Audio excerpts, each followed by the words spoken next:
Kip. Episode 4. Kip the Race Car Driver.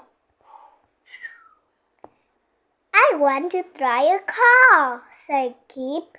I don't want to drive a car, said Bert.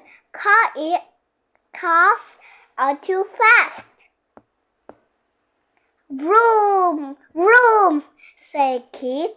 Kip zoomed around the branch.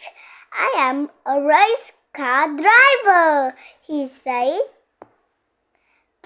Kip zoomed up and down the tree trunk. I am a fast race car driver, he said. I am going to win the big race.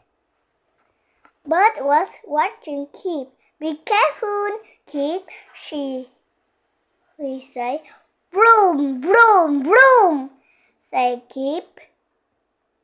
You are running very fast, said Bert. You mean I am driving very fast, said Kip.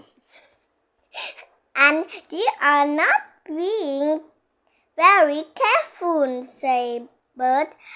Nobody is faster than me, said Kip. Just then Kip tripped. He went flying into the air. Oh no, cried Kip. Oh no, cried Bert. Crash! Kip smashed right into Bert's nest.